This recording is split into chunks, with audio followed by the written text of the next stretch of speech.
Hello అండి, నా పేరు మహతి. నేను ఇప్పుడు చెప్పే కథ శ్రీపతి లలిత గారు రాసిన చిన్న మాట, ఒక చిన్న మాట. ఈ కథ 1 మార్చ్ 2026న ఈనాడు ఆదివారంలో ప్రచురింపబడింది. గుడ్ మార్నింగ్ అత్తయ్య. కొత్త కోడలు చెప్తుంటే ఆశ్చర్యంగా చూసింది సునీత.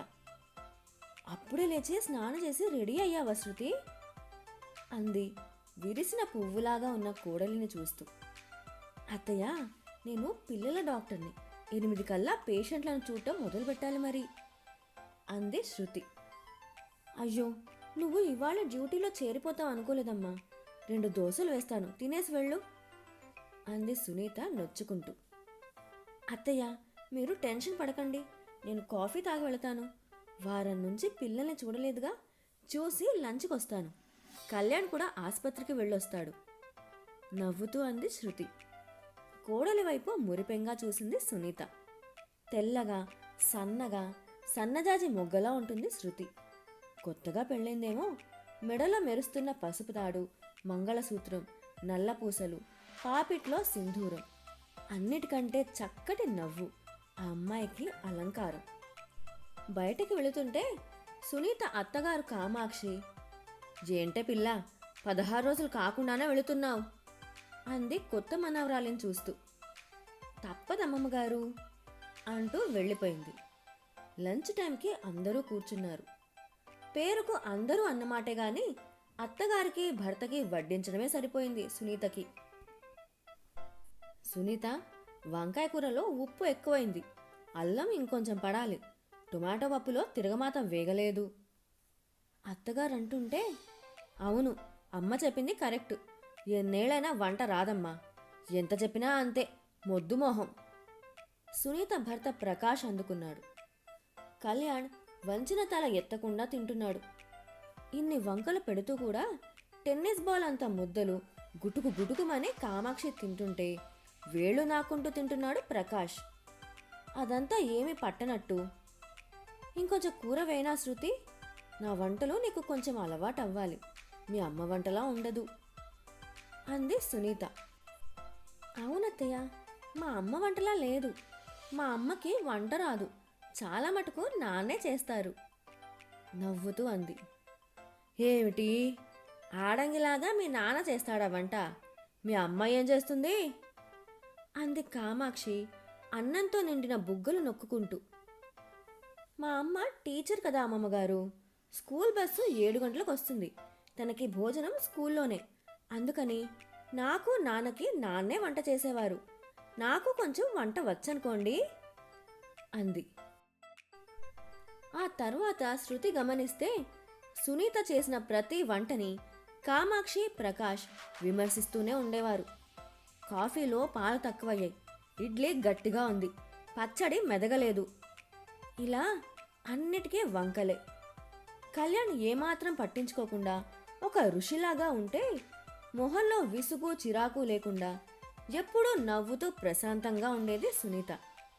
అత్తగారిని అలా చూస్తే చిత్రంగా ఉండేది శృతికి.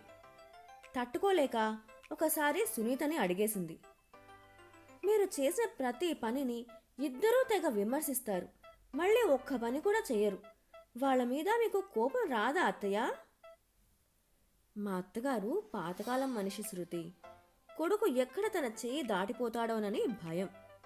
మా పెళ్ళైన కొత్తల్లో ఒకరోజు ఆవిడ, పెళ్ళాన్ని నెత్తికి ఎక్కించుకుంటే దింపలేవురా, పొరపాటున ఏదైనా బావుందని వంట బాగా చేశావని పొగిడితే మర్నాటి నుంచి నీకు గడ్డి పెడుతుంది, ఏవో వంకలు పెడుతూ ఉంటే ఇంకా బాగా చేస్తుంది అని చెప్తుంటే విన్నాను. తల్లి మాట జవదాటని కొడుకు మీ మావగారు. అప్పటికి బావుందంటే ఇంకా బాగా చేసి పెట్టాలనిపిస్తుంది, వంకలు పెడితే అది కూడా చెయ్యాలనిపించదు అని చెప్పాను. వాళ్ళ పద్ధతిలో మార్పు లేదు. మొదట్లో కోపం వచ్చి ఏమీ చెయ్యాలనిపించేది కాదు, తర్వాత అసలు వాళ్ళ మెప్పు కోసం ఎందుకు చెయ్యాలి, నేను నా కొడుకు రుచిగా తినాలి, అదే వాళ్ళకు పెడతాను, మెచ్చుకోకపోయినా లెక్క చేయను అనుకున్నాను.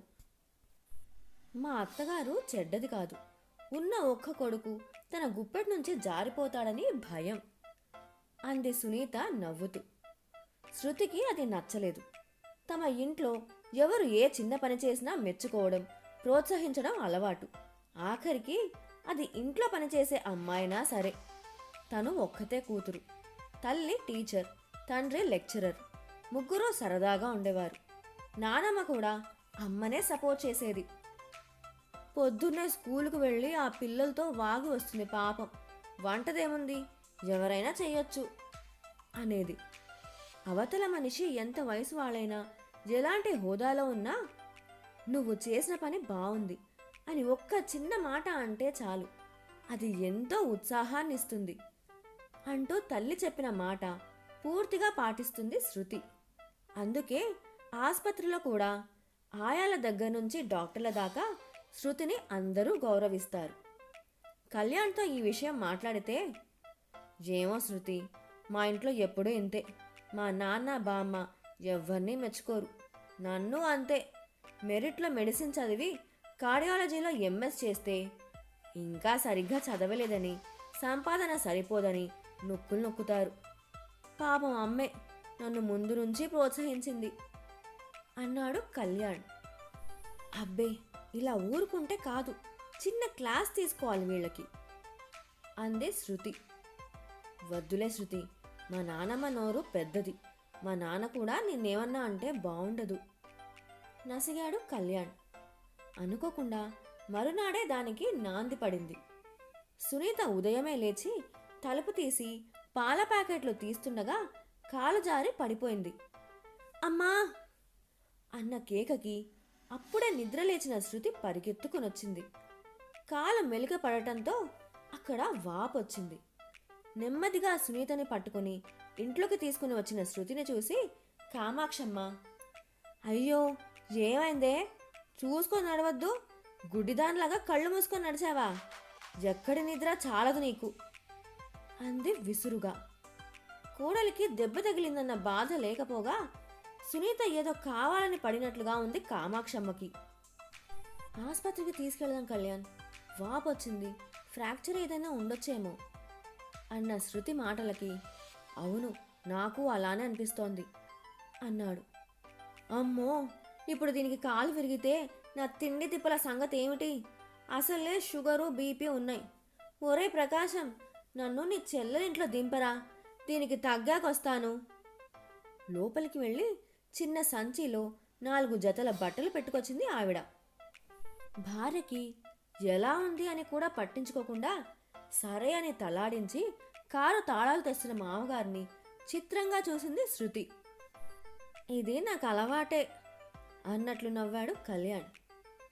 నానా, మేము వచ్చేసరికి లేట్ అవుతుంది, మీరు కూడా అత్తయ్య వాళ్ళ ఇంట్లో భోంచేసి రండి, మేము ఎక్కడో అక్కడ తినేస్తాం వెళుతూ అన్న కళ్యాణ్ మాటలకి ప్రకాష్ ఆశ్చర్యపోయాడు. నీ కోడలు మహా గడుసుది రోయ్, జాగ్రత్తగా ఉండు, లేదంటే నిన్ను నీ కొడుకుని ఉతికి దండం మీద ఆరేస్తుంది. సందు దొరికిందని కామాక్షి కొడుక్కి నీతులు చెప్పింది. తల్లి మాటలకి గంగిరెద్దులా తలాడించాడు పుత్రరత్నం. అదృష్టవశాత్తు సునీతకి ఫ్రాక్చర్ అవ్వలేదని, బాగా బెణికిందని చిన్న బ్యాండేజ్ వేసి కనీసం 10 రోజులు కాలి మీద బరువు వేయొద్దన్నారు. ఎముకలు బాగా బలహీనంగా ఉన్నాయని, అక్కడ బలం పెడితే విరిగే అవకాశం ఉందని చెప్పారు డాక్టర్.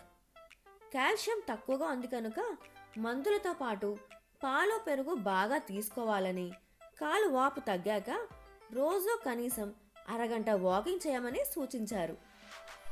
ఇంటికి వచ్చాక సునీతని నెమ్మదిగా బెడ్రూమ్లో పడుకోబెట్టి కిచిడి చేసింది శృతి. వేడివేడిగా పెడితే తిని, కూతురు లేదనే లోటు ఈరోజు తీరిపోయిందమ్మా సంతోషంగా అంది సునీత. సాయంత్రానికి వచ్చాడు ప్రకాష్.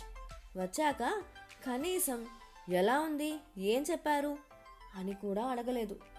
కాసేపు చూసి శృతి చెప్పింది, అత్తయ్యకి 2 వారాలు పూర్తి రెస్ట్ కావాలి, మీరు సాయం చేస్తాను అంటే సరే, లేదంటే మనిషిని పెడతాను తలుపాడు ప్రకాష్.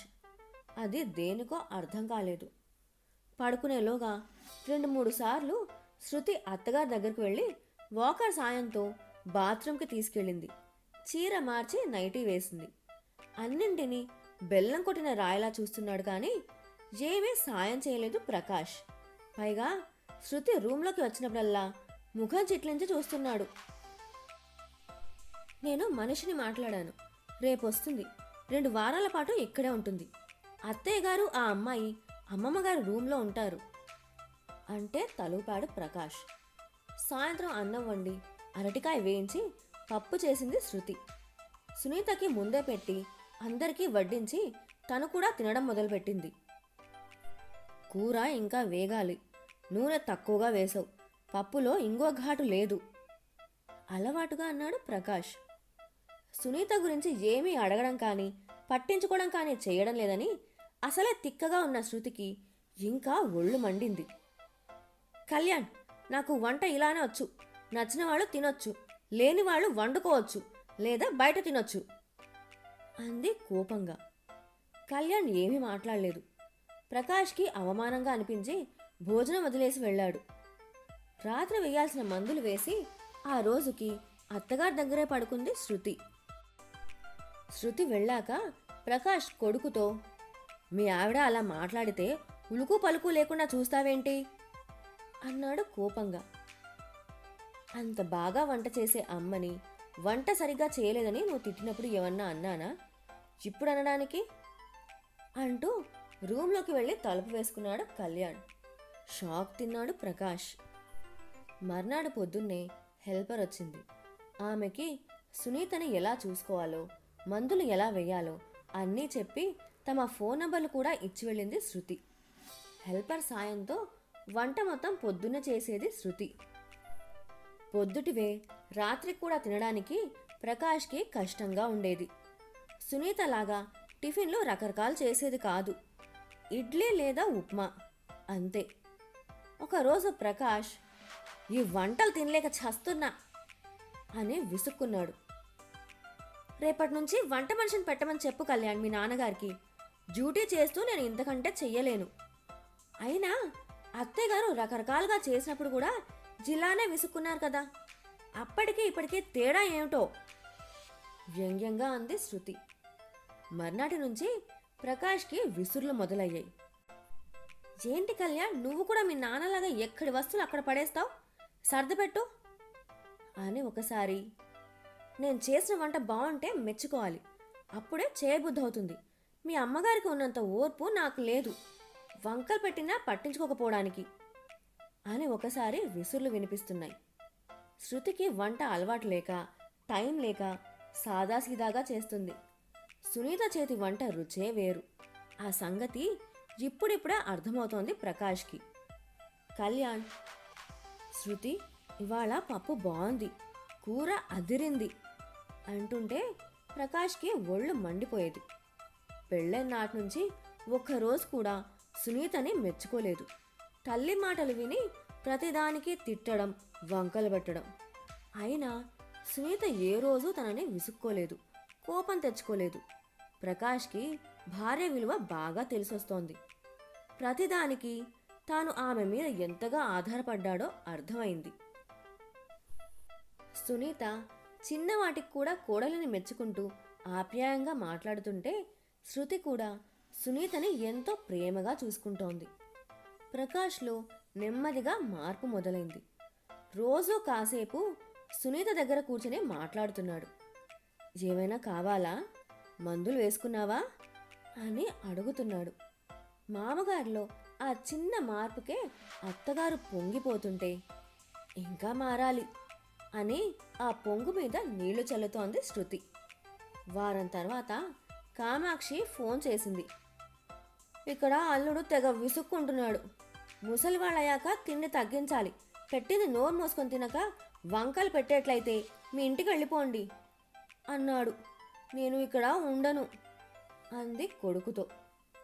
అడకత్తర్ల పోగచెక్కలాగా ఇక్కడ కోడలి విసులు చెప్పలేక, తల్లిని తీసుకొని రాలేక నెమ్మదిగా, సునీత నీ రూంలో ఉంది, శృతి తన కోసం హెల్పర్ని పెట్టింది, నువ్వు వస్తే ఉండటానికి ఇబ్బంది అన్నాడు. అయ్యో, పని మనిషికి నా రూమ్ ఎలా ఇచ్చారా, నీ పెళ్ళాన్ని ఆ పని మనిషిని మీ రూమ్లో ఉండమని నువ్వే నా గదిలో ఉండొచ్చు కదా అయినా బోలెడు డబ్బులు తగలేసి ఆ పని మనిషి ఎందుకు? నువ్వు ఎలాగో రిటైర్ అయ్యావు, ఇంట్లోనే ఉన్నావుగా, ఆ మాత్రం సాయం చేయలేవా? తల్లి తిడుతుంటే కోపంగా ఫోన్ పెట్టేశాడు ప్రకాష్. 10 రోజుల తర్వాత సునీతకి కొద్దిగా తగ్గిందని హెల్పర్ని తీసేశారు. తనంతట తానే నెమ్మదిగా ఇంట్లో తిరుగుతోంది సునీత. కామాక్షమ్మ వెనక్కొచ్చింది. సునీత కోసం పెట్టిన మనిషి తన రూమ్ అంతా పాడు చేసిందని ఒకటే సణుగుడు. శృతి ఆ రోజు ఇంట్లోనే ఉంది. వంట చేసి బల్ల మీద అన్నీ సర్ది అందర్నీ భోజనానికి పిలిచింది. బెండకాయ కూర, ముద్దపప్పు, సాంబారు, పెరుగు, అందరికీ కంచాల్లో కూర పప్పు వేసి అన్నం వడ్డించింది. కామాక్షమ్మ కంచంలో పదార్థాలు చూస్తూనే, ఇదేం వంటే నా తల్లి, ఈ కూరేంటి పప్పేంటి? బెండకాయ కూరలో నూనె, ఉప్పు, కారం ఏమీ లేవు, ముద్దగట్టుకొని సాగుతోంది. సాంబారు పలచగా ఘాట్ లేకుండా ఉంది. నీకు వంటొచ్చని గొప్పలు చెప్పావు, ఇదేనా నీకు వంట రావడం? కనీసం 4 రోజులు మీ అత్తగారి దగ్గర నేర్చుకోవచ్చుగా అంది ఆవేశంగా. జేమీ మాట్లాడకుండా ఉండిపోయాడు ప్రకాష్. అటు తల్లిని సమర్థించలేదు, కోడల్ని ఏమీ అనలేదు. మౌనంగా అన్నం కలిపి తింటోంది సునీత. అవును శృతి, ఏంటి ఈ వంట? మా అమ్మ అంత బాగా వంట చేస్తేనే మా నాన్నకి బామ్మకి నచ్చదు. ఇక నువ్వు చేసిన ఈ వంట ఎలా తింటారు? కొంచెం కోపం గొంతులోకి తెచ్చుకుని అన్నాడు కళ్యాణ్.